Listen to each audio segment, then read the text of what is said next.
Hey there, Pat Markfort. Hey, I'm doing this live video instead of from my Pat Markfort Realtor page, Facebook page. I'm doing it on my personal page. I have a series of videos, about 10 of them already so far, but take a look at them if you can, Pat Markfort. So today we're going to talk about where do you get your advice from when you're purchasing a home. And we're going to give you a little bit of advice from the barber shop. You know, I don't know if you've ever been to a little local barber shop, but when you go to a little local barber shop, there's a lot of wisdom that goes on here. We solve a lot of world's problems. This year we've had contact with the twins, the round table here at the barber shop, and look at how they did. They heed our advice. The Vikings have given us a call, and we've had a chat with them a little bit, and they're doing better now. The world leaders, we had a couple of conversations with them, but obviously, you know, Obama, he checked in with us a few times, and Trump's checked in with us a few times, and both of them, we think that they needed a little bit more conversation with us, or maybe come in and sit down. You know, they can get the gist of what's going on at the heart and soul of what's going on in the world. Barbershop wisdom going on here. A little bit of barbershop wisdom, though, on when you're buying a home. One of the conversations that came up the other day somebody asked me how the market was, and I told them that we are now in a buyer's market. And people go, "You're in a buyer's market. What does that mean?" I said, well, the price of homes have been dropping the last 2 weeks. In the last 2 weeks, everything has shifted. The prices are dropping, and there isn't as many buyers on the market, and that's pretty normal.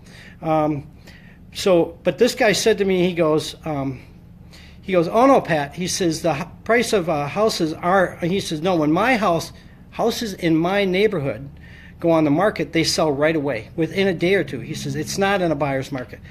And I said to him, "Well, wait a second." I said, "When was the last time a house went on the market in your neighborhood?" He sat there and thought for a little while, and he said, "Well, it's been a couple months." And I said, "A couple months ago, you're right. That was a seller's market. But right now, we're in a buyer's market. And that's a whole different story right now. And that market shifted in a matter of a couple days, a matter of a week, it can shift. So the information with real estate, a couple things to heed is information is current. It can change from one day, it can change a week.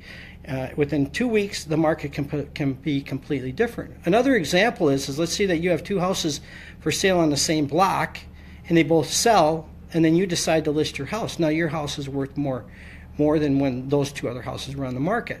So things continually change in real estate. So the summary of this is that when you're getting advice, be careful who you get advice from. Even in this little barbershop thing that we got going on here, we have a lot of people badgering back and forth. But you know, sometimes you need an extra person in there to give them the right, proper advice. But when you're buying your house, you can make sure you get advice from people that have bought a house in the last 6 months to a year, somebody that's owned a house, and then of course make sure you get advice from your realtor, your realtor, your specialist in them. So you got to be really, really careful where you get your advice from. But if you need all the other advice and some worldly advice, a good little local barbershop is where you should come to. Listen, I have a course, a home buyers course, a blueprint for home buyers course, online course that I have on my realtor page, Pat Mark for Realtor. Take a look at it. It's a free course that we have going on right now. And if you can, or like or share this with anybody that's looking to buy a home in the next 6 months to a year, I'd greatly appreciate it. But otherwise, hope you guys have a great Halloween tonight. See ya.